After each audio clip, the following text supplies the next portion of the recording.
un poco de hoy es mostrarles qué son los radiofármacos, qué es lo que hace la medicina nuclear en Uruguay.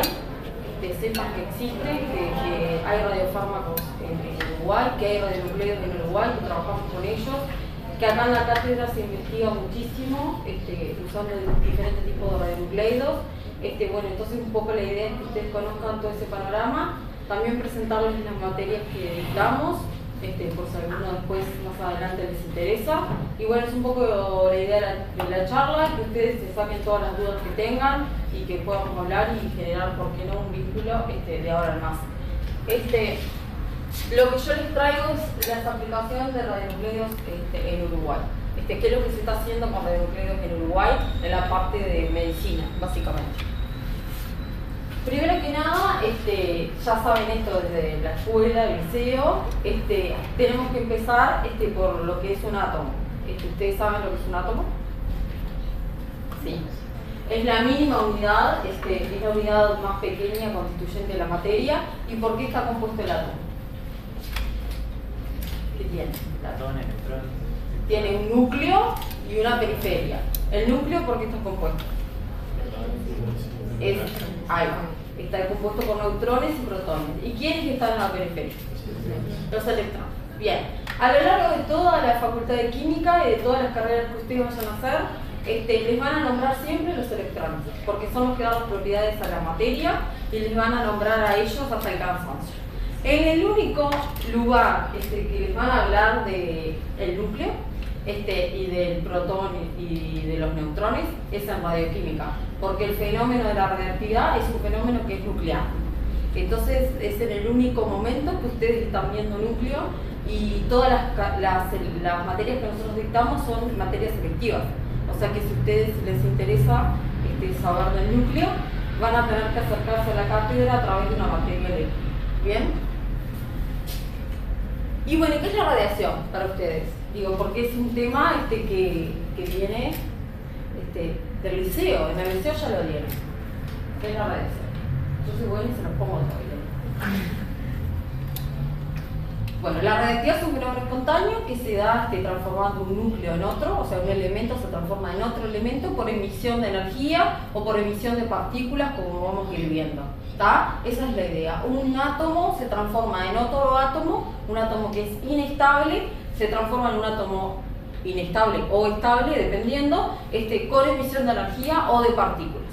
Y esas energía o esas partículas, que pueden ser partículas alfa o partículas beta menos, partículas beta positivas o simplemente radiación gamma, son las que nosotros usamos para trabajar acá en la cátedra y acá en Uruguay. ¿Tá? Gracias a esas partículas tenemos un montón de aplicaciones que existen en el mundo. ¿Sí? Y solo para recordarles, porque ahora en un rato voy a volver sobre esto, recuerden que la emisión de partículas beta positivos, o sea, la emisión de positrones, una vez que se emite un positrón, ese positrón encuentra un electrón del medio y lo que se produce es un fenómeno que se llama aniquilación. ¿Tá? Que la aniquilación se llama la aniquilación del positrón y genera dos rayos gamma de 511 kiloelectronvolt. ¿Tá? Entonces recuerden que el emisor de positrones termina siendo un rayo gamma, dos rayos gamma en realidad. ¿Tá? Porque ahora vamos a ver las aplicaciones y ustedes tienen que tener en claro para qué me sirve cada emisión. ¿Sí? Y bueno, ¿qué es el tiempo de semidesintegración? Ustedes saben que la radiación, yo tengo diferentes radionucleidos que tienen un tiempo de semidesintegración, que es el tiempo en que decae la mitad de los núcleos presentes en el radionucleido. ¿Qué es esto? ¿En qué impacta a nosotros lo que trabajamos con radiación? Que muchas veces tenemos radionucleidos de muy corto periodo de semidesintegración, entonces tenemos que trabajar muy rápido y en condiciones un poco diferentes a la química que están acostumbrados, y a veces tenemos radionucleidos de mucho tiempo y tenemos que ver cómo gestionamos los residuos y todo, y vamos a ir viendo todo eso. ¿Sí? Pero un poco la idea es que ese tiempo de semidesintegración va a ser el que nos impacte en para qué voy a usarlo, cómo voy a usarlo, cómo voy a tratarlo, cómo voy a hacer la química, que ahora vamos a ir viendo. Y algo muy importante que a mí me llama mucho la atención es que alguien pudo organizar los más de 120 elementos que tenemos, ahora tenemos un poco más porque se incluyeron algunos el año pasado, pudieron organizarlos en la tabla periódica, que es la que ustedes van a recorrer a lo largo de toda la carrera y que van a llevar con ustedes y que casi la van a saber de memoria cuando termine. Alguien pudo organizar todos los elementos en esa tabla, pero también alguien pudo organizar todos los isótopos radiactivos en una tabla, que es la que nosotros manejamos. Si ustedes miran y comparan, es impresionante la cantidad de isótopos radiactivos que tenemos, tanto sea en la naturaleza como artificialmente, pero la gama de posibilidades que existe en cuanto a la radiación es impresionante. Ustedes ahí tienen el ejemplo. Alguien pudo organizar esa tabla, realmente maravilloso, lo que hicieron, y pudieron organizarla dependiendo del número de protones y del número de neutrones, ¿sí? De esa manera lograron acomodar en esa hilera todos los átomos que son radiactivos y los átomos que son estables, que son los negros, que es lo que nosotros le llamamos el cinturón de estabilidad.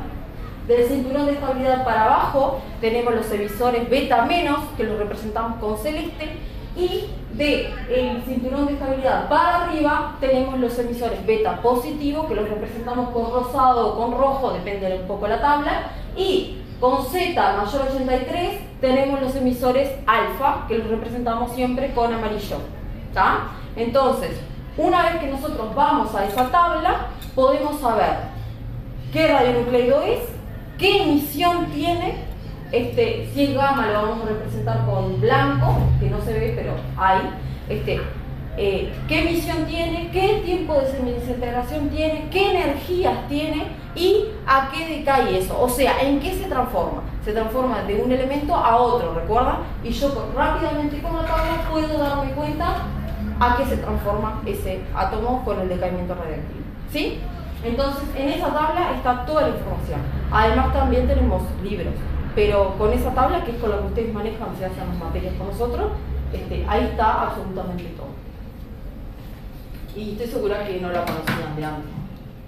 Otra cosa importante de saber cuando estamos trabajando con radiación es el poder de penetración de las diferentes radiaciones. Y esto ustedes ya lo vieron en el liceo, estoy segura. Ustedes saben que las partículas alfa, simplemente con una hoja de papel o simplemente con el aire ya son bloqueadas. Las partículas beta menos, con un acrílico, con un plástico, ya las puedo detener. Mientras que las partículas de la radiación gamma ya necesito un plomo para poder detenerlas. O recuerden, los emisores de positrones que terminaban con la aniquilación, terminaban siendo 2 rayos gamma, también necesito una pared plomada o un ladrillo de plomo, como van a ver ahora las fotos, ¿está? ¿Por qué creen ustedes que es importante saber cuál es el poder de penetración y cómo me voy a defender de la radiación? Para poder trabajar con ella. Exacto. Primero que nada necesito saber cómo la freno y cuál es su poder de penetración para saber qué uso le voy a dar. Y segundo, tengo que saber cómo la freno, cómo las blindo, que es la palabra que nosotros usamos, para poder protegerme de ella. Yo, operario, que trabajo todos los días con una fuente radiactiva, tengo que saber exactamente cómo me voy a proteger de esa fuente. ¿Sí? Bien. Van a pasar a lo largo de su carrera por diferentes laboratorios de química. Todos son más o menos iguales, ¿tá? Pero cuando llegan al laboratorio de radioquímica es un poquito diferente y manejamos un concepto un poquito diferente. Los laboratorios donde se maneja radiación siempre tienen 2 zonas, ¿sí? Una zona que nosotros le llamamos zona fría y una zona que nosotros le llamamos zona caliente. En la zona caliente es en el único lugar donde yo puedo trabajar con fuentes radiactivas. Y en la zona fría es la zona donde voy a hacer las operaciones de laboratorio de rutina, preparación de soluciones, planificación de las tareas que voy a realizar, de manera de ir a la parte caliente el menor tiempo posible, ¿sí? Es un laboratorio de mucha planificación. Yo tengo que planear todo en la zona fría para ir a la zona caliente el menor tiempo posible, ¿sí? O sea, hay que estar ahí lo menos que yo pueda. No hacer las cosas rápido para hacer un desastre, pero sí estar ahí el menor tiempo que pueda. Si yo voy a conversar con un alumno con algo, lo voy a sacar para la zona fría y vamos a conversar tranquilo. En la zona caliente se está el menor tiempo posible, ¿sí? Y por supuesto, como cualquier laboratorio de química, no vamos a poder comer ni siquiera el chicle. Eso es un chicle, porque hoy me dijeron eso, no sé cuál es el chicle. Bueno, es un chicle. ¿Está? Porque a veces muchos alumnos van con el chicle, con las pastillas, pero eso también es comida y tampoco se puede ingerir, como cualquier laboratorio de química. Bien. Ahora, hablemos de las medidas de seguridad en un laboratorio de radioquímica, ¿sí? Túnica, como siempre, para protegernos la ropa que nosotros vamos a llevarnos a casa. La túnica siempre es un elemento de protección. Guantes, obviamente, porque las manos van a ser lo que esté más en contacto con el material radioactivo. Entonces siempre tengo que ponerme guantes. Y los lentes de seguridad, por supuesto que sí, siempre que vaya a trabajar con ácidos, con bases o con soluciones en general o con solventes. Pero en el momento de trabajar con radiación, nosotros trabajamos con cabinas que tienen un vidrio plomado. Entonces en ese momento se puede obviar el uso de los lentes, solo porque tenemos un vidrio que nos va a separar del elemento que está ahí, ¿sí? Pero para el resto de las operaciones rutinarias voy a usar los lentes de seguridad como siempre, ¿sí? Y bueno, y si no ven como yo lo tengo que usar. Bien. ¿Qué otras medidas de seguridad tenemos en un laboratorio de radioquímica? Ustedes saben que la radiación no tiene olor, no tiene color, no la puedo oler, no la puedo sentir, no puedo saber. Yo puedo tener una botella esto y ustedes no saben si es radioactivo o no. O sea, entonces la única manera que yo tengo de poder saber si hay radiación o no es con un detector Geiger, ¿sí? Que es un detector ambiental que lo deben de haber visto en el liceo, que suena pi, pi, pi, pi todo el tiempo. Entonces con ese detector yo tengo idea de cómo está el ambiente en ese laboratorio, ¿está? Si hay algo que está fuera del blindaje, yo me voy a dar cuenta porque el detector va a ser quien me avise de cómo está funcionando el laboratorio. Si hay algo fuera del blindaje, ese detector se va a enloquecer y va a empezar a pitar mucho más rápido. Y yo me voy a dar cuenta que hay algo que está mal, ¿sí? Pero es la única manera que yo tengo de darme cuenta que hay algo que está fuera de su control, ¿sí? Yo a veces estoy sentada en mi escritorio, por ejemplo, tengo algún alumno trabajando y si hizo algo mal, yo me doy cuenta. O sea, porque él siempre te avisa. Entonces la medida de seguridad. Y es requisito que cuando yo ingreso al laboratorio lo tengo que prender. Tiene que estar todo el día prendido. Sí, siempre que esté manejando actividad. Existen días que nosotros no trabajamos con actividad y bueno, ese día no. Y otra cosa que tenemos que tener siempre preparado es solución descontaminante, porque si hay algún accidente o se nos vuelca radiación o lo que sea, nosotros todos estamos preparados para poder contener ese derrame con una solución descontaminante. Y de hecho los que hacen el curso, la primera clase del curso es obligatoria y lo que hacen es justamente hacer un simulacro de contaminación y de descontaminación para que ustedes estén preparados para cualquier cosa. O sea, cualquier persona que haga radioquímica o cualquiera de las materias va a estar apto para poder hacer una descontaminación. Pero tiene que estar pronta la solución, siempre, preparada. Y bueno, si tengo plata, a veces hay toallitas tipo las de bebé que ya traen la solución descontaminante, se puede, pero no siempre. Pero algo básico para las medidas de seguridad en un laboratorio es el tiempo y la distancia. Siempre que yo trabajo con radiación, tengo que hacerlo en el menor tiempo posible y lo más lejos posible de mí. Entonces siempre uso pinzas para alejar la fuente y siempre lo más rápido posible. Pero lo más rápido posible de manera que yo pueda realizar todas las actividades y que no haga ningún relajo.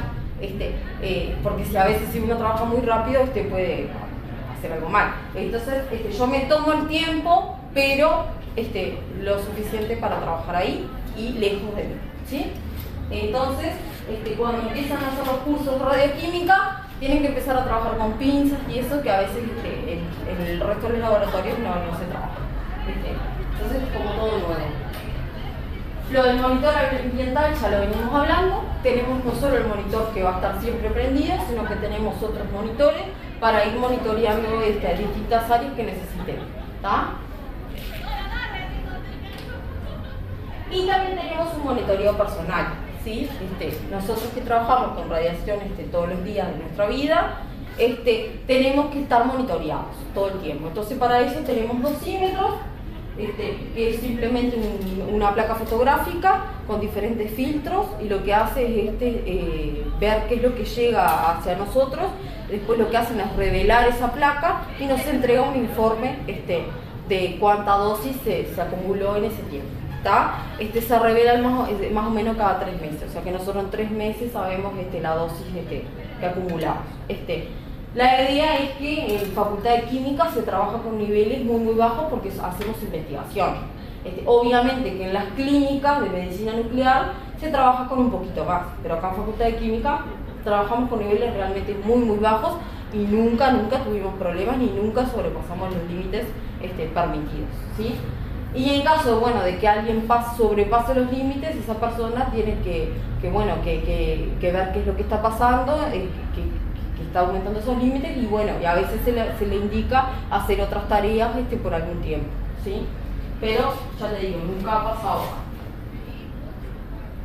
Bien, y como yo les contaba, dependiendo del radionucleido con el que voy a trabajar, va a ser cómo me voy a proteger de él, ¿tá? Entonces, esta es una foto de la cátedra, Si, por ejemplo, voy a trabajar con 99 metagnesio, que es un emisor gamma, yo voy a tener cabinas de plomo, con ese vidrio que yo les comentaba que es plomado también, y voy a trabajar a través de ese vidrio. Lo único que voy a meter adentro de la cabina son las manos, que van a ir con guantes, obviamente.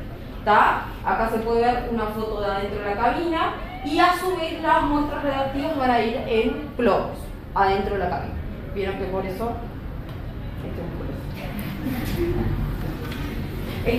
dependiendo de la actividad con la que vamos a trabajar, va a ser el grosor de plomo que nosotros vamos a utilizar. Esos son, bueno, tenemos plomos de grosores mucho más grandes. Eso depende de la actividad con la que se trabaja. Realmente es toda una novelería empezar a trabajar ahí, y al principio cuesta un poco porque es medio incómodo. Después uno se va adaptando y cada uno va encontrando su manera de trabajar en la mampara, que realmente trabaja colgado. Yo que soy bajita, trabajo súper colgada, no llego al fondo, y bueno, hace 10 años que estoy en la cátedra y me manejo. O sea que realmente se puede, pero es necesario para proteger al operario de la fuente que tenemos ahí, ¿sí? Sí, trabajamos con radionucleidos como por ejemplo el yodo 131, que es beta menos y tiene gamas. Necesitamos, por ser yodo y que su propiedad es que es muy volátil, el yodo 131 que es radiactivo también es muy volátil, necesitamos campanas de extracción. O sea que también se puede trabajar en campanas de extracción blindadas, ¿sí? O sea que esto también pueden verlo. Y sí, trabajo con emisores beta menos, puros, como por ejemplo el tritio, que trabajamos mucho en la cátedra. Trabajamos, recuerdan que las beta menos solo lo blindo con un acrílico o un plástico, les dije yo. Entonces trabajamos en mamparas, igualita a la plomada, pero con plástico acrílico, o sea acrílico, también donde solo meto las manos, pero ya con el acrílico lo estoy blindando. Y en vez de usar plomos, directamente ya con los viales de acrílico ya estoy blindando, o de plástico, de vidrio, ya estoy blindando lo que tengo ahí adentro, ¿sí? Bien, algo que siempre me preguntan en todas las charlas donde voy, a liceos o cosas, siempre te preguntan, ¿y qué hacen con los desechos radiactivos? ¿No? Porque es una pregunta que siempre te hacen. Bien, existen básicamente 3 maneras de tratar los desechos radiactivos, ¿sí? Y va a depender del tiempo de semidesintegración, que yo les decía. Si trabajamos con radionucleidos de corto periodo de semidesintegración, lo que vamos a hacer es esperar hasta que no tenga nada, o sea, esperar hasta que decaiga, ¿sí? Y después los vamos a tratar como residuos normales, ¿sí? Entonces, nosotros tenemos unos lugares que yo cuando entré a la cátedra me reí mucho, pero se llaman cementerios, que son lugares plomados, donde vamos dejando todos los residuos y esperamos a que ahí decaiga. Lo que hacemos luego es medirlos, y una vez que comprobamos que no tengan nada de actividad, los podemos desechar como basura convencional, Si son jeringas, van a ir en el depósito de jeringa. Si son algodones o guantes, van a ir en la basura convencional, ¿sí? Pero siempre chequeando que no tenga nada. Esa es la manera más fácil y es lo que generalmente pasa con facultad, que siempre los dejamos de caer, ¿sí? Ahora, ¿qué pasa si trabajamos con radionucleidos por largo periodo de desintegración? Tenemos que ver un poco con qué actividad estamos trabajando. Y si, por ejemplo, estamos trabajando con actividades bajas, como por ejemplo el tritio, que se usa mucho en facultad para la cátedra, lo que hacemos es dilución y dispersión. O sea, ¿qué quiere decir esto? Colocamos el material radiactivo en una pileta de descontaminación que tenemos especial para esto y vamos haciendo que ingrese agua y se vaya liberando el agua lentamente hasta tener una cantidad de actividad permisible que va a llegar a la OCE, ¿verdad? Eso es una de las maneras. La otra manera, si estamos trabajando con actividades muy altas, hay que contener o concentrar, ¿tá? O sea, enterrar básicamente. Acá en Uruguay, hasta el decaimiento, dilución y dispersión es lo que se hace. Contención y enterramiento en Uruguay no se hace, lo digo porque siempre lo preguntan. Se hará en otros países, pero realmente acá, se hace en otros países de hecho, pero realmente acá no se hace, ¿sí? Bien. Ahora, algo importante que hay que destacar. Existen dos tipos de fuentes radiactivas. Las fuentes selladas y las fuentes abiertas, ¿sí? Las fuentes selladas son los disquitos aquellos que están allá arriba, que son un plastiquito que tienen una gota de material radiactivo que está contenido ahí, cerrado y sellado, como dice, fuente sellada.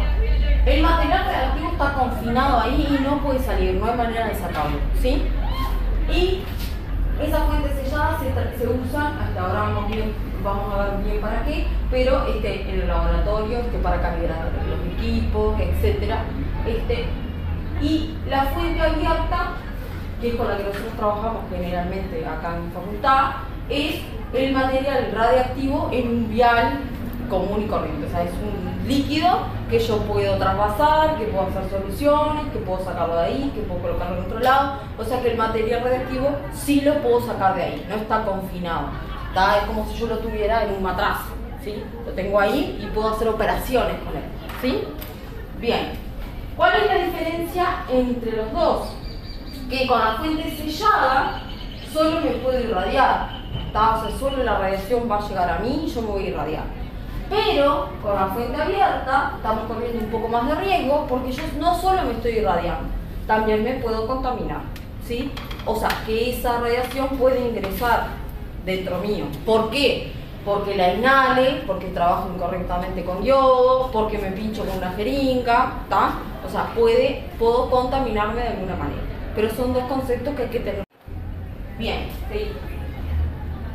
Entonces, como yo le decía, las fuentes selladas, esas que tienen el material radiactivo confinado, se usan para calibración de equipos. Acá en facultad tenemos, y si hacen prácticos van a poder verlas, pero también se usan para diagnóstico en rayos X o para terapia, como la radioterapia externa. Todo el mundo ha sentido hablar de la radioterapia externa.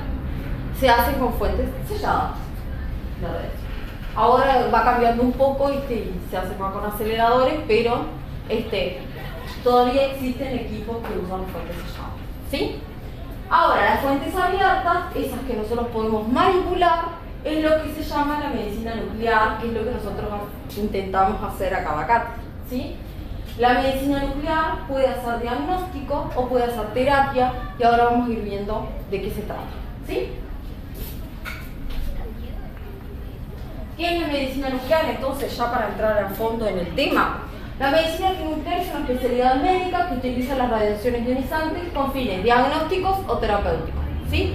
Sirve para diagnosticar una enfermedad o para tratar una enfermedad. Y implica la administración a los pacientes de unos agentes radiactivos o soluciones radiactivas llamadas radiofármacos, ¿sí? Y los radiofármacos son preparados radiactivos, obviamente aptos para ser administrados a seres humanos, o sea que cumplen ciertos atributos de calidad, como cualquier fármaco que va a ser administrado a un ser humano.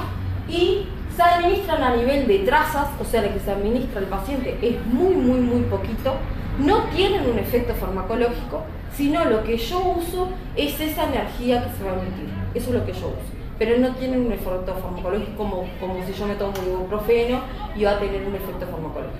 Esto simplemente yo uso esa energía o para curar algo o para diagnosticar algo que ahora vamos a ver. ¿Sí? Bien. Entonces, pensando en todas esas partículas que yo les dije y toda esa energía que se emitía, ¿qué les parece a ustedes cuáles voy a usar para diagnóstico y cuáles voy a usar para terapia? Por las propiedades. Recuerden cuáles teníamos y recuerden cómo yo las blindaba, cómo yo las alejaba. Para diagnóstico yo necesito algo que sea, por ejemplo, una emisión gamma. ¿Por qué? Porque yo voy a inyectar al paciente ese radiofármaco se va a distribuir y yo necesito que esa energía salga del cuerpo para que yo la pueda medir con un aparato. Entonces, yo en el cuerpo no tengo plomo, entonces no va a atravesar el cuerpo esa energía y yo la voy a poder medir en un equipo. ¿Sí? Entonces ahí voy a poder diagnosticar a un paciente de algún tipo de enfermedad. ¿Sí? Pero para terapia lo que yo quiero es administrar algo al paciente que no salga para afuera del paciente, que se quede ahí, mate las células que tenga que matar y esté ahí. ¿Sí? Entonces puedo usar emisiones beta menos o emisiones alfa. ¿Sí? Y para terapia, para diagnóstico, perdón, emisores gamma puro o emisores de positrones, porque al final, recuerden que tenía los dos rayos gamma. ¿Sí? Entonces, ahora que ya sabemos cuál voy a usar para diagnóstico y cuál voy a usar para terapia, vamos a ir viendo ejemplos de qué es lo que se usa acá en el lugar. Pero primero, ¿de dónde sacamos los radionucleidos en Uruguay? Porque ¿es verdad que hay radionucleidos en Uruguay? Sí hay, porque a veces te preguntan, vamos, les digo algo y realmente no saben y quedan muy sorprendidos de que hay todo esto en Uruguay, que existe. ¿De dónde lo sacamos en Uruguay? Hay básicamente tres maneras de obtenerlos. ¿Está? La primera de ellas es comprarlos al exterior, que es lo más caro. Pero por ejemplo el iodo 131 y el lutecio 177 lo compramos al exterior, lo importamos y llega a Uruguay y lo usamos. ¿Sí? La otra manera es obtenerlo por generadores, ¿tá? Que es una especie de sistema que me genera el radionucleido. ¿Sí? Por ejemplo, el 99 metagnesio o el galio 68, nosotros compramos ese generador que viene de algún país en avión y llega a Uruguay y nosotros podemos todos los días retirar parte del radionucleido. ¿Sí? Dependiendo del generador es cuánto tiempo es viable el uso. ¿Sí? Y la otra manera que a partir de 2010 en el CUDIM, ¿saben dónde es el CUDIM? Ahora les voy a mostrar unas fotos. En el Centro Uruguayo de Imagenología Molecular, que está frente al estadio, que abrió en 2010, Uruguay cuenta con un ciclotrón, que básicamente es un acelerador de partículas que van a chocar contra un blanco para generarme un radionucleido, como por ejemplo flúor 18 y carbono 11. Antes de 2010 Uruguay no podía trabajar con estos radionucleidos, no se hacía nada de esto, y a partir de 2010 hemos tenido otras posibilidades. ¿Sí? Entonces, este es el CUDIM, que está ahí frente al estadio, está abierto, como les decía, a partir de 2010, y tenemos el ciclotrón, y estas son las cámaras que se usan para el diagnóstico de los pacientes. Y bueno, tenemos toda una parte química, módulos automatizados para trabajar súper rápido con radionucleidos de tiempo de desintegración muy cortos.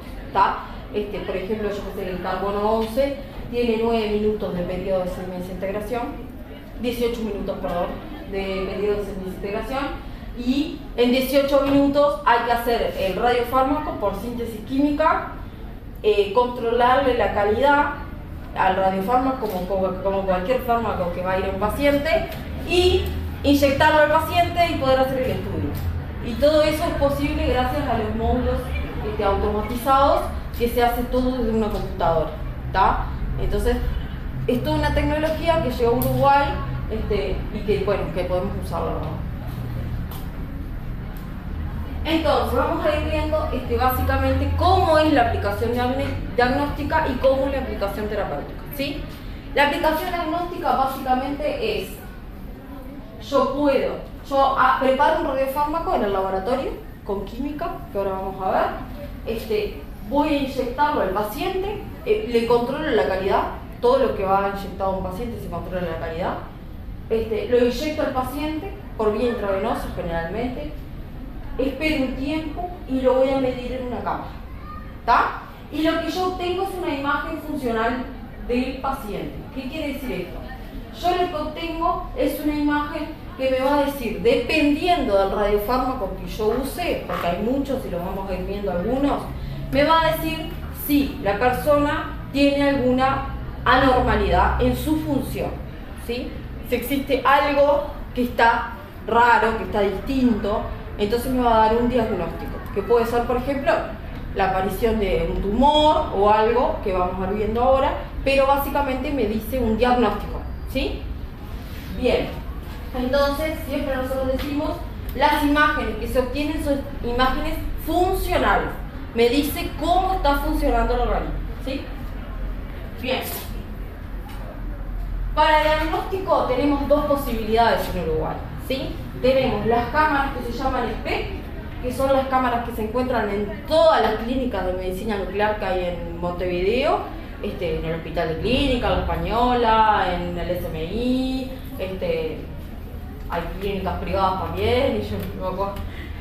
Y tenemos la tomografía PET, que solo hay en el pudín, ¿sí?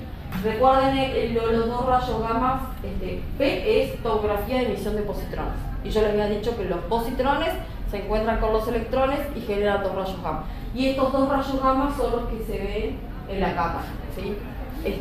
Esa llegada de los dos rayos gamma. Y en esta lo que vemos es el rayo gamma único, ¿sí? No los dos, porque es para emisores puros, ¿sí? Bien, ahora ¿qué pasa? Yo les conté que las imágenes que yo obtengo son funcionales. Entonces, yo lo que obtengo es una imagen que me está diciendo cómo es el panorama. Entonces lo voy a asemejar con el tiempo. Yo puedo tener esta imagen de Uruguay con el estado del tiempo y puedo decir, bueno, me parece que el Montevideo va a estar lindo. Bueno, me parece, yo soy de Florida, que en Florida va a estar un poco mejor. Pero no puedo decir exactamente qué es lo que está pasando. Entonces yo en una imagen funcional puedo decir, bueno, parece que el paciente tiene algo acá, ¿está? Pero yo si tengo el mapa así, puedo decir exactamente en qué zona del Uruguay va a estar el tiempo así o así. Y lo mismo con la imagen que yo tengo. Yo en la imagen funcional puedo decir, el paciente acá tiene algo que está anormal, que está captando mucho, ¿sí? Pero yo no te puedo decir exactamente en qué lugar del organismo es. Entonces, las cámaras SPEC o PET, generalmente al paciente primero se le hace una tomografía computada y después se le hace el estudio con radiación. Y después lo que se hace es fusionar las dos imágenes, por eso se llaman imágenes híbridas. Entonces yo tengo, acá está la tomografía computada, acá está la imagen PET o SPEC, y yo tengo una fusión de esas dos imágenes. Entonces yo puedo decir que la persona tiene una anomalía en tal zona, en tal vértebra de la columna, en tal, yo no soy médica, pero en tal punto exacto, o sea que si yo necesito ver al paciente voy a saber exactamente dónde está lo que está normal. Entonces de esa manera yo tengo la fusión de una imagen funcional y de una anatómica, ¿sí? Y entonces tengo un estudio completo. ¿Qué pasa con la aplicación terapéutica que yo les venía mencionando? El objetivo es destruir células cancerosas generalmente, ¿sí? Entonces, yo voy a hacer el radiofármaco en el laboratorio, acá es donde entramos nosotros los químicos, voy a controlar la calidad, también otro punto donde entramos los químicos, lo voy allá le inyecta al paciente, no, ahí no vamos, alguien le inyecta el radiofármaco al paciente, y ese radiofármaco se distribuye en el organismo dependiendo de cuál sea el radiofármaco en las zonas malignas, ¿sí? Y como es radiación, lo que hace la radiación cuando está en contacto con una célula es obviamente terminar por la muerte celular, ¿sí? Y esa radiación, recuerden que no sale para afuera del paciente, se queda alojada en el sitio donde están las células cancerosas, ¿sí? Entonces, ¿qué me permite la terapia con radiación? Con los radiofármacos, que no tengo por qué saber exactamente dónde está el tumor, porque yo voy a poner ese radiofármaco que se va a dirigir a la zona donde yo quiero que se dirija. Por ejemplo, si yo estoy haciendo un radiofármaco de cáncer de mama, va a tener algo ese radiofármaco que lo va a dirigir a las células cancerosas de mama, ¿sí? Entonces va a ir mayoritariamente a ese lugar, ¿sí? Bien. En resumen, para empezar con los ejemplos, yo voy a tener un radiofármaco que va a tener un átomo radiactivo, ¿sí? Ese átomo radiactivo, dependiendo cuál sea, si es un beta menos va a ser para terapia, si es un gamma va a ser para diagnóstico y si es un emisor de positrones va a ser para diagnóstico también. Que va a tener algo que lo va a dirigir a un sitio en el organismo. ¿Sí? Va a ser una terapia o un diagnóstico que va a estar dirigido a algo, ¿sí? Esa es la idea. Entonces, ejemplos de diagnóstico, vuelvo a repetir, diagnóstico tiene que ser un emisor gamma o un emisor de positrones.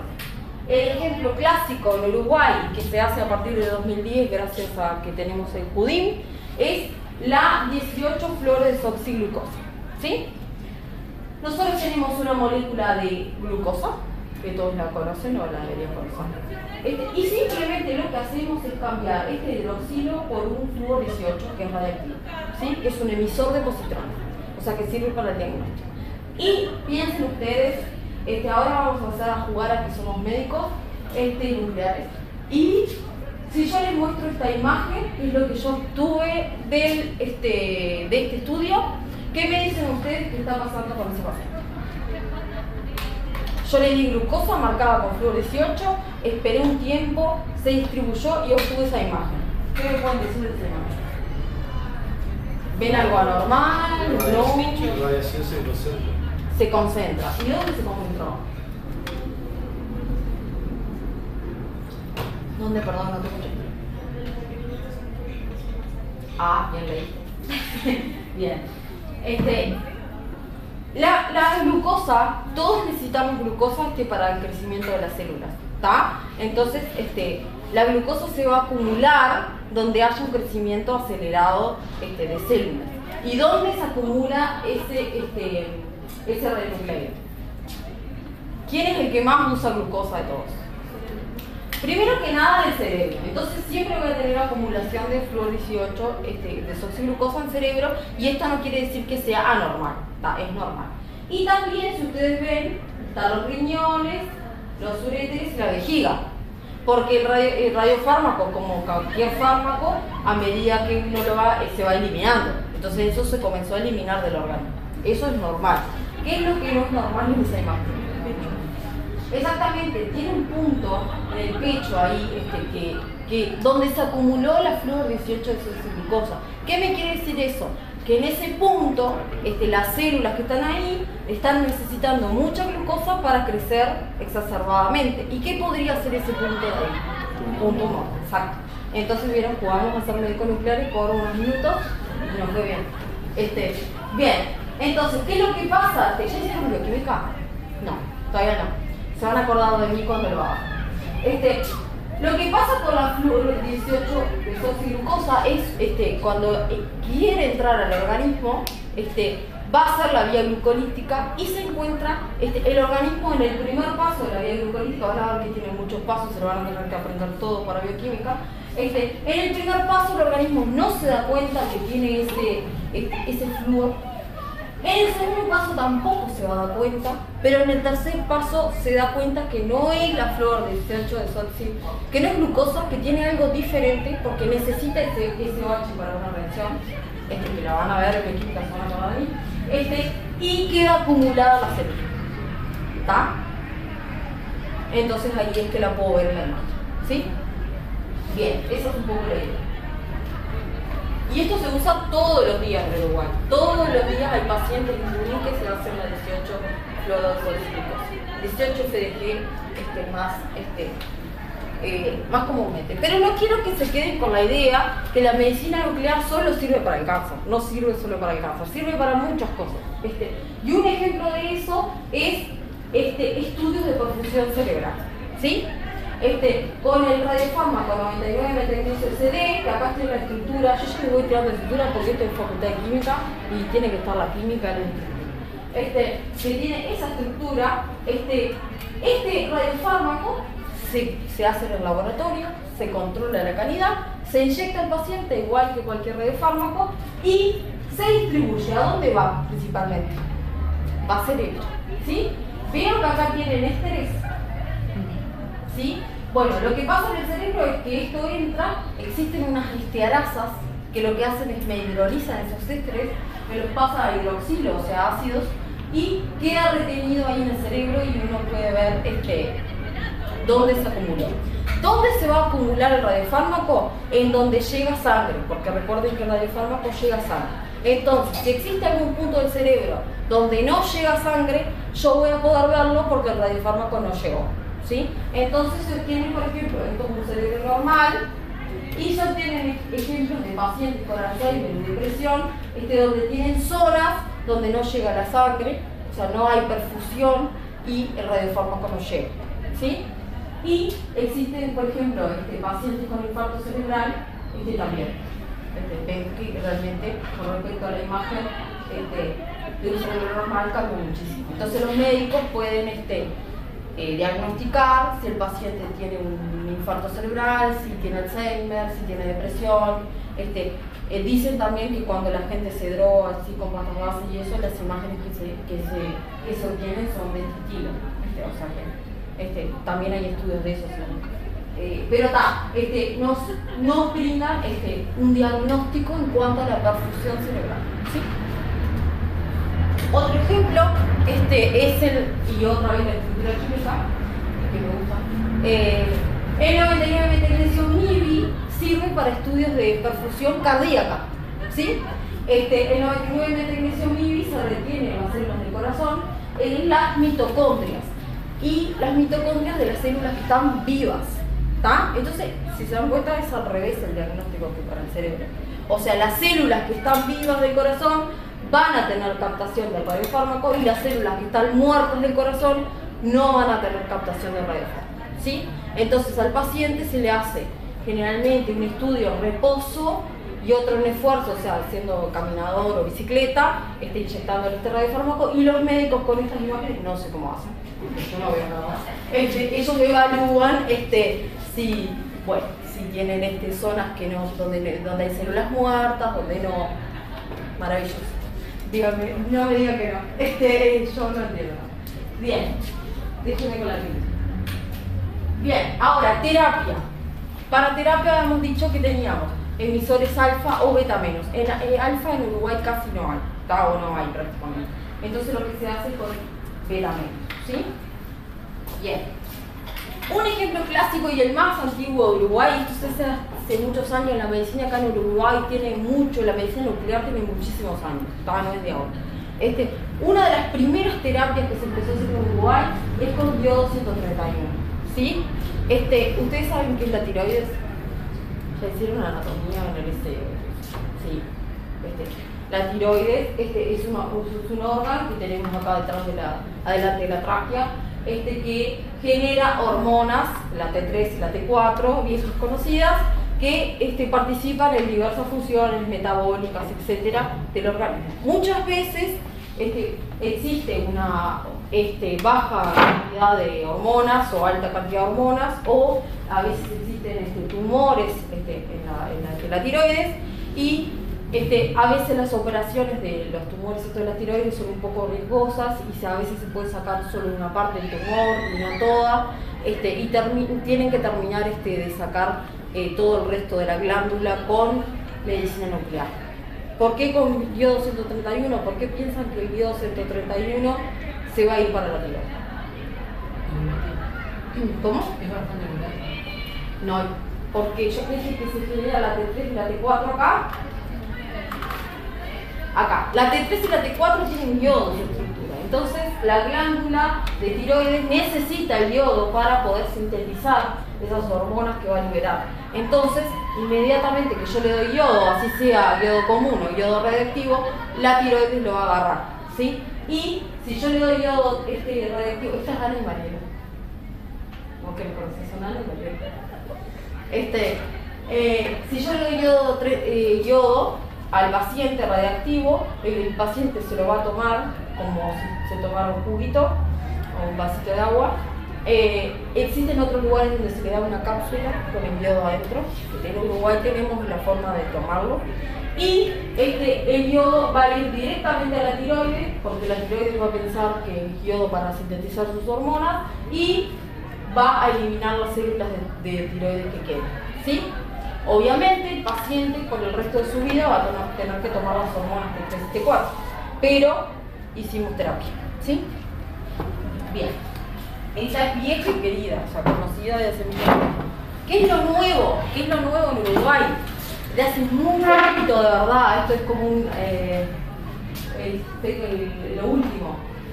Hace un par de años, ¿sí? Se descubrió a nivel mundial que en el cáncer de próstata existía un antígeno de próstata específico llamado PSMA, más conocido, si buscan en Google van a encontrar millones de cosas. Bien, que eso es que se sobreexpresaba en el cáncer de próstata, ¿sí? Entonces la gente estuvo estudiando y generó diferentes radiofármacos que se unían a ese antígeno y que tenían diferentes radionucleos, galio, lo que sea, pero para terapia 177 lutecio. Y en Uruguay hace 2 años más o menos estamos haciendo terapia con el PSMA 177 lutecio, o sea que pacientes que tienen cáncer de próstata con esta característica, que es esa sobreexpresión de este antígeno, se reciben 177 lutecio PSMA y realmente los resultados han sido maravillosos. Y les voy a mostrar una imagen que fue la imagen el año pasado. Todos los años en el Congreso Americano de Medicina Nuclear eligen una imagen que es la imagen del año. El año pasado fue esta y a mí me impactó y hasta a mis padres se lo mostré. Porque realmente lo que está en rojo son los tumores. O sea, son pacientes que llegaron con toda esta cantidad de tumores. Esto no es de Uruguay, pero son similares las imágenes. Realmente son sorprendentes. Y después de diferentes dosis de 177 lutecio, el paciente está limpio, o sea, no tiene más tumores. ¿Está? Y ven las imágenes lo que son, y son realmente impactantes. O sea, que es una terapia que se está usando a nivel mundial, que tiene solo 2 años y que Uruguay ya la tiene, y nuestros vecinos todavía no. O sea, que se habla muy bien de nosotros. Bien, ahora para hacer propaganda la cátedra, le voy a hablar un poco de la cátedra. La cátedra de bioquímica básicamente está dividida en 2 partes. Una parte funciona en el segundo piso, que es donde yo trabajo, que hacemos toda la parte de medicina nuclear. Después tenemos una parte en el subsuelo, que hace toda una parte que ahora les voy a contar de detectores y eso, de radiación, trabajan con eso, con nanopartículas, un poco diferente, ¿sí? Pero toda esta parte que yo les conté es en el segundo piso, ¿sí? ¿Qué hace la cátedra? Docencia, primero que nada, investigación, servicio a otras instituciones y empresas, o sea, hacemos control de calidad de radiofármacos que estamos a salir a mercado, etc. Y extensión es lo que estoy haciendo hoy acá, o sea, llevar a público en general o a personas que nos piden qué es lo que se hace en Uruguay y qué es lo que se hace acá, ¿está? Todos los años nosotros participamos en la Semana de la Ciencia y la Tecnología, o sea que recorremos Uruguay con charlas parecidas a esta, contando qué es lo que se hace y realmente los índices se impactan. Yo soy del interior y nunca me llegó nada cuando fui joven y cuando iba al liceo y por eso me gusta hacerlo, porque es una manera de llevar afuera lo que uno hace y que los chiquilines se motiven y les guste estudiar y vean que en Uruguay también se hace investigación y se hacen un montón de cosas. Bien. En cuanto a investigación, que es lo que les voy a hablar ahora un poquito, les voy a hablar solo de lo rojo. Pero básicamente estamos desarrollando radiofármacos para infección, para interacción con ADN, para hipoxia, para cáncer de mama, para estudios de neurodegeneración, para cáncer de próstata y para terapia. ¿Sí? Y también hacemos dosimetría ocupacional del personal de medicina nuclear. Es una tarea que hacemos a la gente de medicina nuclear. Lo que hacemos es medir cuánta dosis, por ejemplo, de yodo recibieron, y es una tarea que la hace la facultad y la hace gratuitamente. ¿Sí? Y la parte de abajo, como yo les decía, las chicas del subsuelo, lo que hacen es crecimiento de film policristalinos y síntesis de nanopartículas para hematología, desarrollo de vitrocerámicos para dosímetros termoluminiscentes, o sea, toda la parte de detección y de mejoramiento de la detección la trabajan las chicas, y nanoestructuras como radiosensibilizadores para terapia. Es una línea nueva que tenemos hace un año más o menos, y que ha tenido lindos resultados. Bien. En cuanto a cursos, para contarles un poco, todos nuestros cursos son electivos, o sea que si ustedes se quieren acercar a la cátedra van a tener que hacer algún electivo, ¿sí?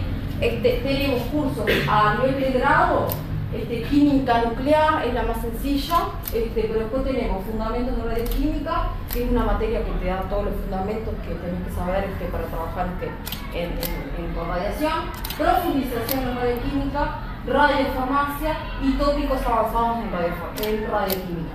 Tópicos avanzados en radioquímica, es una materia muy especial porque es como que nosotros le damos un proyecto experimental que se va a cumplir en el tiempito que dura la materia, y la idea es que con el docente personalizado ustedes generen un proyectito de investigación pequeño, pero lo que les hace es que, bueno, agarren tremenda práctica en el laboratorio, prácticamente terminan trabajando solo, usando HPLC y equipos que a veces es un poco difícil de usar en facultad en otros lugares, pero está bueno, así empezó.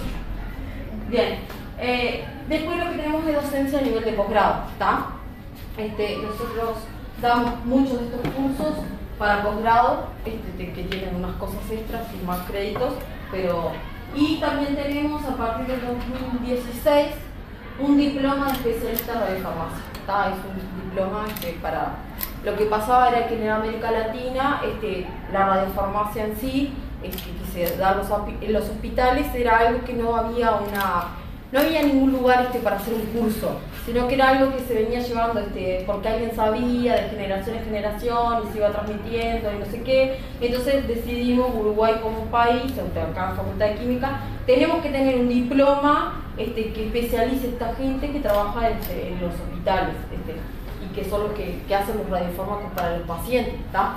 Entonces tenemos pila de éxito y tenemos muchos estudiantes de diferentes lugares de Latinoamérica, porque, claro, no hay nada en Latinoamérica, solo existe este diploma. Entonces tenemos gente de Colombia, Costa Rica, etc., que vienen por un año, porque es un año, y es después que terminan la carrera, es un poco largo.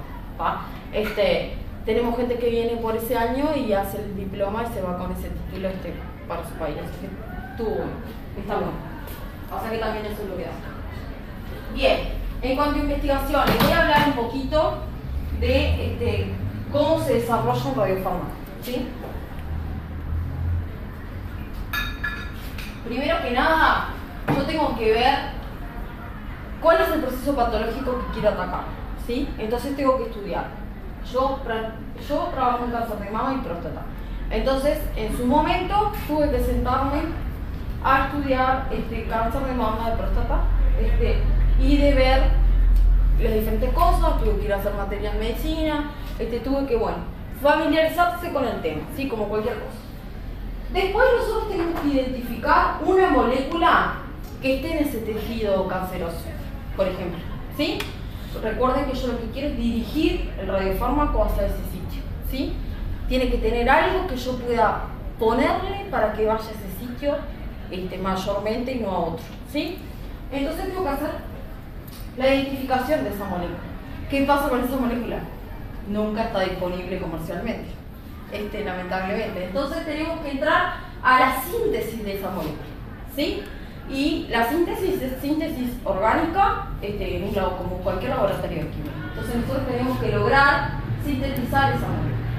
Después tenemos que lograr introducir un átomo radioactivo a esa molécula. Es la parte que nosotros le denominamos marcación. que uno lo dice así, introducir un átomo radioactivo a una molécula. No es tan sencillo, es todo química, recuerdo.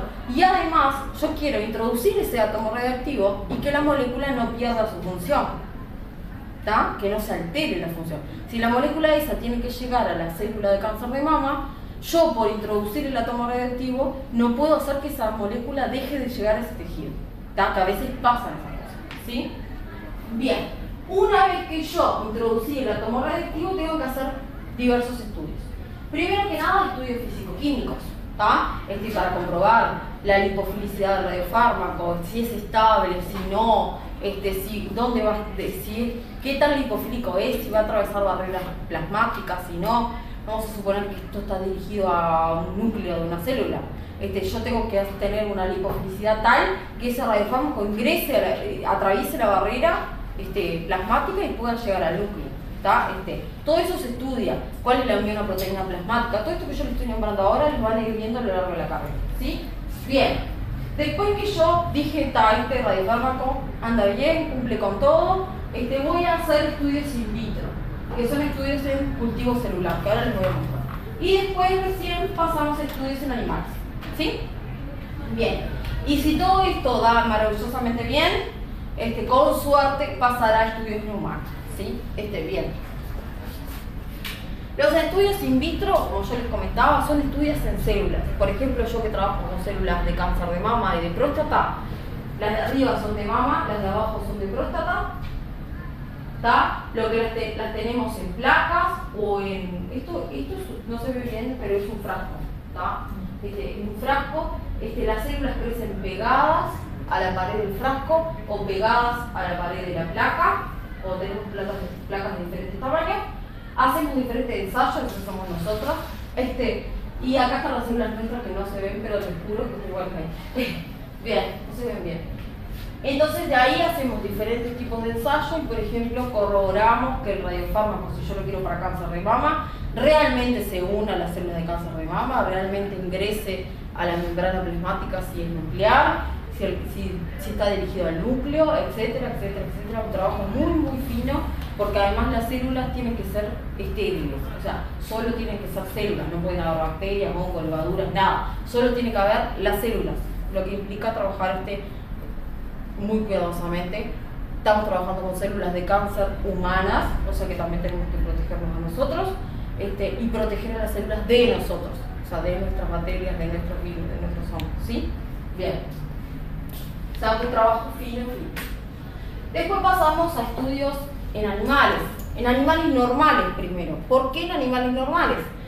Porque como cualquier fármaco, para un radiofármaco, yo quiero saber cómo se distribuye en el organismo.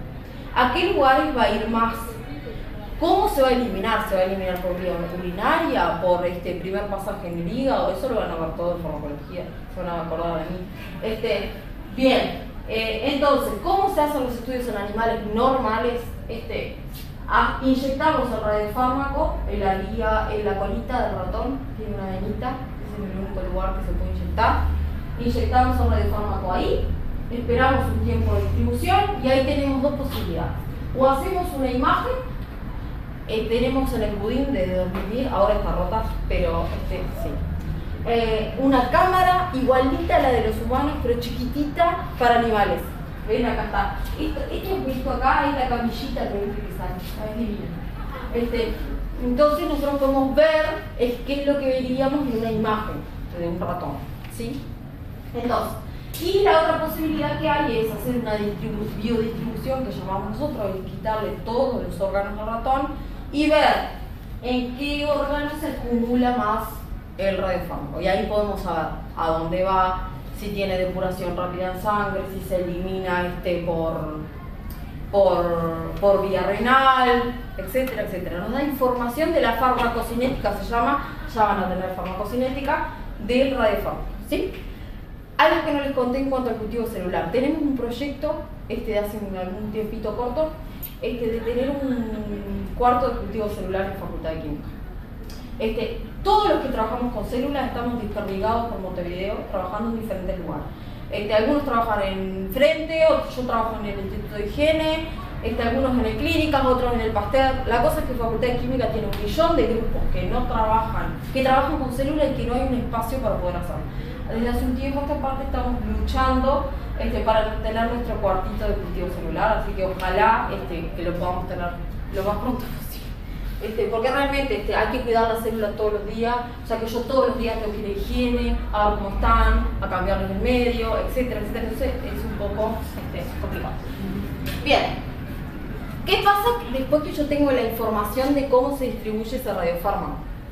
Lo que voy a hacer es generar ratones con tumores de mama o tumores de próstata, por ejemplo, ¿sí?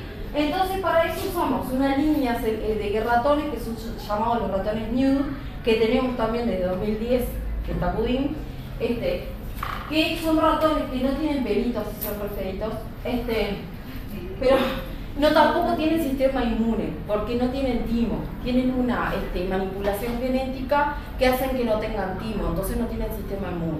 Entonces yo puedo inyectarle células humanas y el ratón no se entera, ¿sí? Porque si fuera un ratón normal, el ratón te lo va a rechazar, o se va a enfermar, o se va a morir, ¿sí?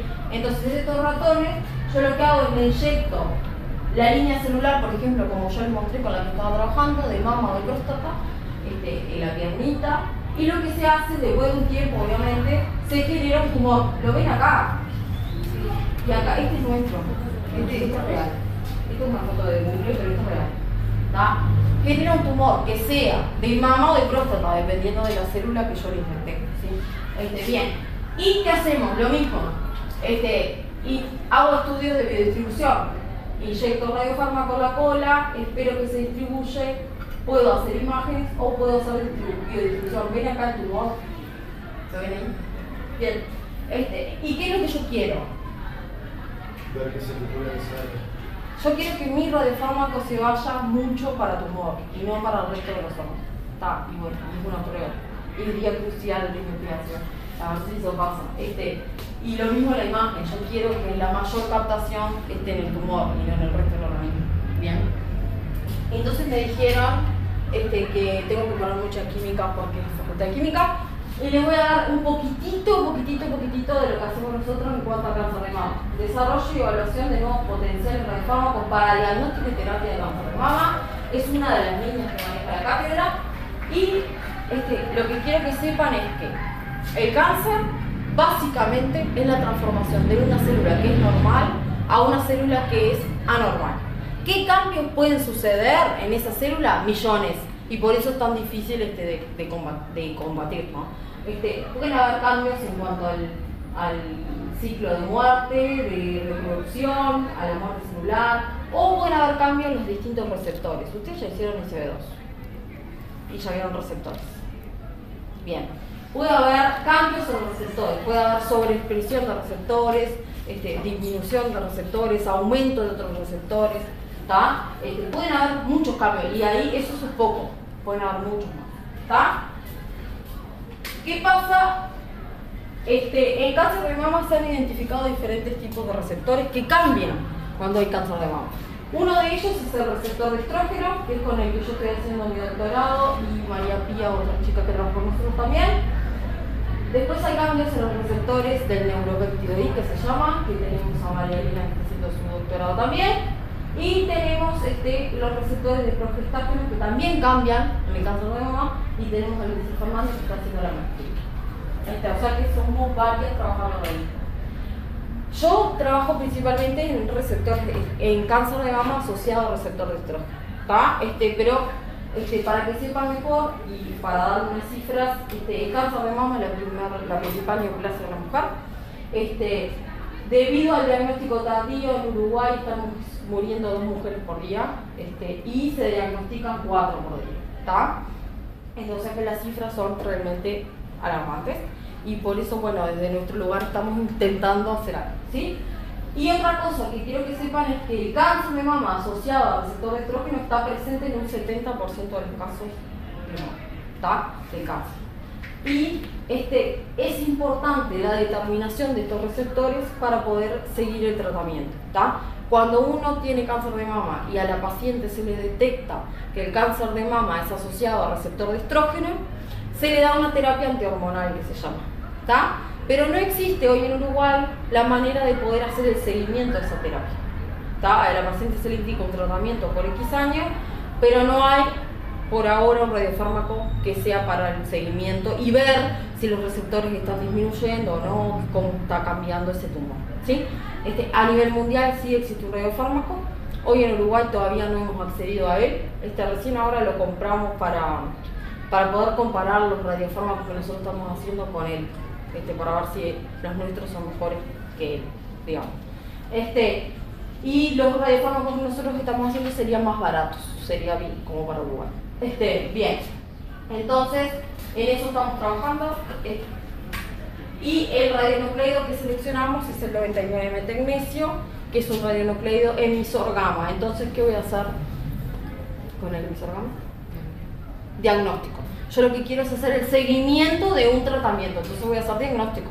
Te voy a ver cómo está ese tumor. ¿Sí? Bien. El tecnesio tiene una química extremadamente versátil, del que le guste la química, realmente es maravilloso todo lo que se puede hacer. Pero eso es justo lo básicamente lo que yo tengo que hacer, recuerden que yo les dije que teníamos que encontrar la molécula que va a llegar, en nuestro caso, a los receptores de estrógeno. La molécula que va a llegar a los receptores de estrógeno es, tiene que ser un estradiol o derivado de estradiol, ¿sí? que es el blanco de ese receptor. En nuestro caso partimos toda la síntesis química del etinil-estradiol, que es el que se usan para las pastillas anticonceptivas, pero va a los receptores de estrógeno, y tiene un triple enlace terminal que se puede hacer mucha química con ese triple enlace, ¿tá? Y después tenemos que hacer síntesis orgánica, por suerte eso está comercialmente disponible. No es menor. Tenemos que hacer química acá para poder unir el tecnesio de alguna manera, ¿sí? Bien, para poder unir el átomo radioactivo. Entonces, me dijeron que ponga mucho química, y básicamente esto es lo que hago yo. Parto el etinil-estradiol, agrego, hago una click chemistry que se llama, esto lo van a ver en orgánica después, y genero toda esta cadena con el triazol acá, para poder unir el tecnesio. Después, y lo llamo ligando 1, y ahora les voy a mostrar el complejo 1 que tengo. Después lo que hago es hacer una reacción con un disulfuro de carbono y cloruro de sodio para formar un ditiocarbamato, otra posibilidad de unión del tecnesio, y una tercera posibilidad de unión del tecnesio es la reacción de estacida con de estamina con un isonitrilo activado. Nuevamente le agregamos el etinil-estradiol por click chemistry para obtener otro, digamos, química, mucha química. Y hasta acá no hay nada radioactivo, es química orgánica, ¿sí? Y después tengo que incorporar el tecnesio famoso. Y acá está, y acá está. ¿Sí? También por química. Bien, si ustedes ven los complejos que serían los futuros radiofármacos o potenciales radiofármacos, tengo una parte que se va a unir al receptor, o sea que va a llegar al blanco molecular, y una parte que tiene el átomo radioactivo, que está lo más lejos posible, pero tampoco tan lejos, ¿sí? De la parte activa, ¿sí? Lo mismo acá. Esta parte es la que va a unirse al receptor, acá está el tecnesio, esta parte se va a unir al receptor, acá está el átomo radioactivo un poco más lejos, ¿sí? ¿Qué es la gracia de esto? Comparar entre todos los radiofármacos que nosotros vamos generando, cuál tiene las mejores propiedades, cuáles son las que mejor se acumulan los tumores, etcétera. Por ahora les voy contando, no les voy a mostrar los resultados, pero el 2 mejor por ahora. Bien. Lo mismo hacemos, le prometo que ya estoy terminando, lo mismo hacemos para cáncer de próstata, ¿está? No les voy a mostrar nada de cáncer de próstata, pero es lo mismo básicamente. Pero también se ha visto que hay cáncer de próstata asociado al receptor de andrógeno. Lo mismo, hay una sobreexpresión del receptor de andrógeno en el cáncer de próstata, y también tenemos una línea de investigación que ataca ese punto en el cáncer de próstata. De hecho, vamos a tener un doctorado ahora de eso. Bien. Y también hacemos investigación para radiofármacos para hipoxia. Ustedes saben que, bueno, que el tumor tiene vasos sanguíneos que están en el costado, y en muchos casos lo que existe son zonas hipóxicas, o sea, zonas en el tumor donde no llega la sangre, ¿tá? Y si no llega la sangre, tampoco llegan los fármacos, ¿está? Entonces muchos saber si los tumores tienen zonas hipóxicas o no, porque eso cambia el tratamiento del paciente, ¿sí? Entonces nosotros generamos radiofármacos que lo que hacen, partiendo de esto, ¿no? Pero obviamente agregando el átomo radiactivo, que lo que hacen es quedarse en las zonas hipóxicas y poder obtener una imagen de si el tumor tiene zonas hipóxicas o no. Y eso le da una herramienta al médico de ver cómo va a ser el tratamiento de ahora en más, si va a cambiar algo, si va a aportar algo. Esa es la idea. Bien. Y gracias. Y eso somos todos. Somos todas niñas, Javier, Eduardo Culo. Sí. Pero está, bueno, gracias. Cualquier duda está mi mail. Los invito a hacer las materias si les gustó, las electivas, a acercarse. Gracias por invitarme.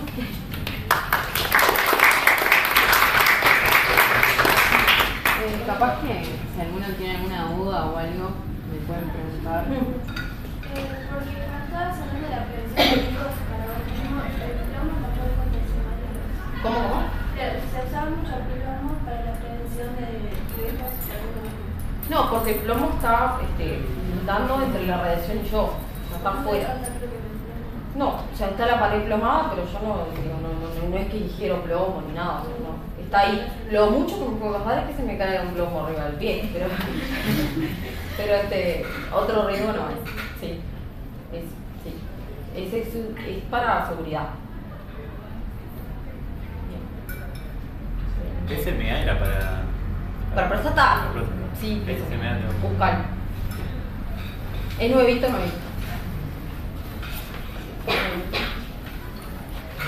Bueno, si les gustó, los invito a tomar eso. Yo ya ahora probando. Les recordamos que estamos con los diplomas, hicimos como unos diplomas por la actividad y también si se quieren sumar a organizar el ciclo de charlas y eso para ver qué otros temas podemos tratar, también se pueden sumar. Están Lucía y Camilo ahí con nosotros y le agradecemos a Emilia. Bueno, muchas gracias a ustedes por invitarnos y acordarse de nosotros.